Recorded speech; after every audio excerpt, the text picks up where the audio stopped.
Inside America's Boardrooms, the informational show for board members and corporate secretaries. Brought to you with knowledge partners NASDAQ, the Center for Audit Quality, and PwC. Along with content contributors Equilar, Meridian Compensation Partners, Wilson Sonsini Goodrich and Rosati, Donnelly Financial Solutions, and the Society for Corporate Governance. Welcome to this edition of Inside America's Boardrooms. I'm TK Kerstetter, the CEO of Boardroom Resources and the editor-at-large for Corporate Board Member magazine. And it's my pleasure to welcome you to the show. Once again, we're in Nashville, and we're at the Hilton and Sally Dean Institute of Corporate Governance and Integrity here in Nashville, Tennessee, and it's a remote show for us. So it's nice for us to come to a different area. We can tap some different directors and cover some different topics. And that's true today. And today is going to be a unique topic because we're going to talk about preparing for board service, one woman's story. And that woman who is joining me today, let me welcome Evette White, who is a board member with Delta Dental of Tennessee. Yep. So welcome, Evette. Thank you. It's nice to be here. So there are a lot of people that believe that you can't really prepare someone for board service, that either they have the experience and they have the tools to serve, or they don't, okay?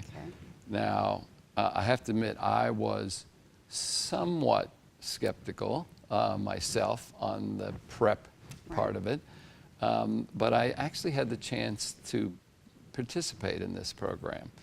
And you participated in a very unique program called the Corporate Board Academy that was supported by the local women's organization Cable, by the Women Corporate Directors, the Nashville chapter, by E&Y, and it basically was like a 3-day, all-day training program where you found yourself in role-playing. There was education on current topics. There was all kinds of things to prepare you that if you, and also keys to reaching out to let companies know your interest. All in the hope that when you did get that opportunity, that you would be extremely prepared and ready. So I want you to start off today by just talking about that experience. Letting the audience sort of know what you went through and just share how valuable that was to you and how that sort of led up to your opportunity. Well, I will say preparation for board service does come from a career in leadership with accountabilities. So you can't really teach that. But one of the things about the Corporate Board Academy was that, it's selective. It's very highly selective. So the only people that participate in that are people who are literally ready to sit on a board. So that in and of itself was valuable because you were in a room with people who you could literally be around a board table with. So the level of experience was there. But once you have that and you have the right environment, and you have someone like a professional director like Jan Babiak leading it, then you can focus on the exposure to those board members and understanding how networking with those board members. So with Women Corporate Directors, they brought in active directors to talk with us about their board experience. So that was valuable, and it was also helpful to understand how to prepare an effective board bio. That was a little surprising because. And I think one of the things that was great about preparing us is that we were all very accomplished business people, and this put us in kind of a vulnerable situation. We're used to mentoring, and we were setting ourselves up to be mentored, and I think that helped alleviate what would have been vulnerable in the first board you got on. Having experienced it myself, okay, being one of the role players in there, and In fact, I was, which we laugh about. I was your, do laugh. yeah, I was your role player, That's right. and you have accused me often of being pretty tough on you. Thank you for that, actually. Yeah, but I can see where, because you would go back and everybody would share together the role-playing experience. So not only did you learn from your own experience, Right. but you learned from others, and that you would have people sitting in on others. That's exactly interviews. right, the observers. So that was valuable in preparing you for the board role interview because they are very competitive. There's low board turnover, and board age limits have been raised. I think it was because of the recession they extended board age limits. So, you know, it was valuable for us as women to understand that it wasn't that it's not that boards aren't open to having a diverse perspective at the table, but there just aren't that many board seats. So if you have the opportunity to interview for a board seat, you do need to be prepared, and that preparation was, I thought, very valuable. And then the other thing that I learned in the process was that while a corporate board seat is certainly a higher accountability and responsibility and liability than a volunteer board seat, those volunteer board seats in all the years that you participate and or lead them throughout your career are valuable in understanding the structure and the roles that the organization that plays, the CEO, the chairman, and the roles of being a director. And I often tell people when I'm mentoring them, treat any volunteer activity as seriously as you do anything else. That is representing how you think.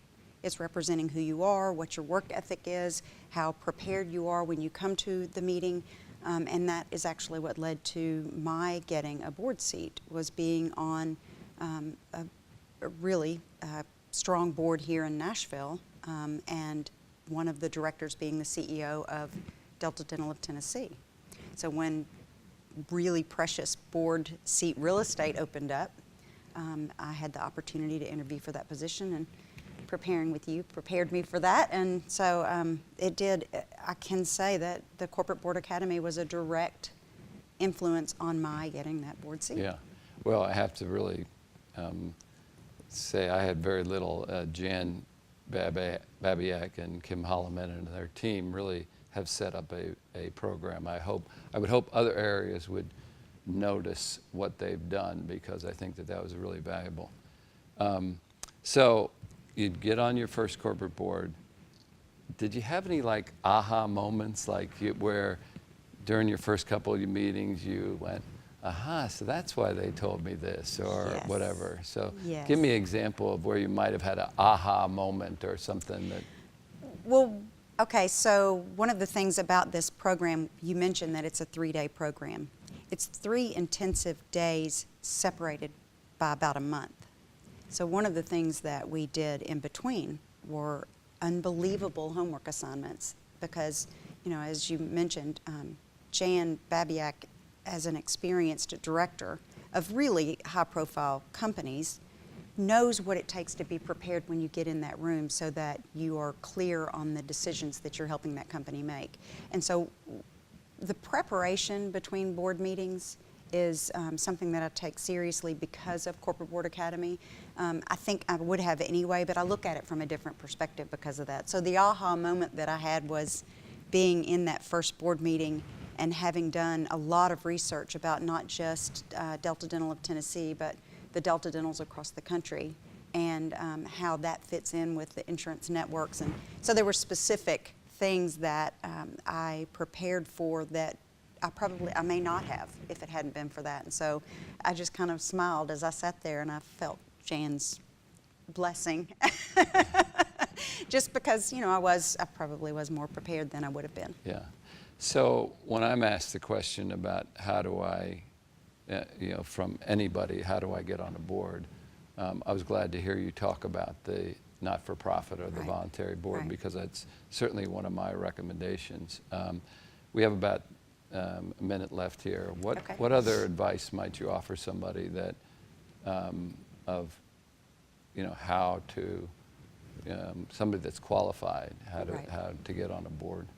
You know, I mean, I think it's just like anything else. You network with purpose.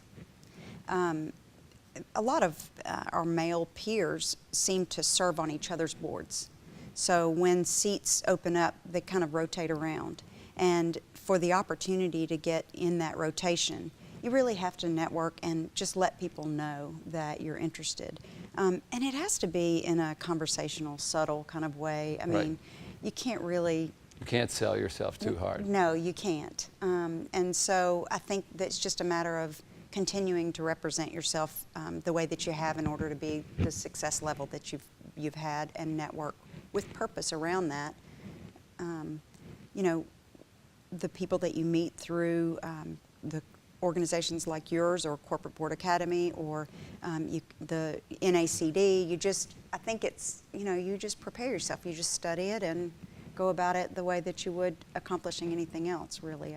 I mean, just a lot, and unfortunately, it's just a lot of preparation and being in the right place at the right time.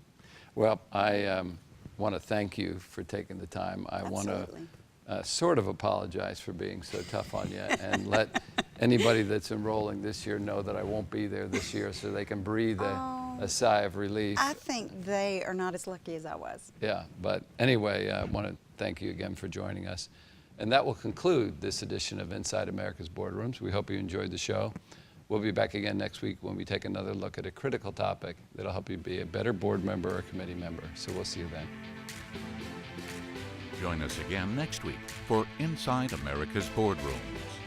Brought to you with Knowledge Partners, NASDAQ, the Center for Audit Quality, and PwC.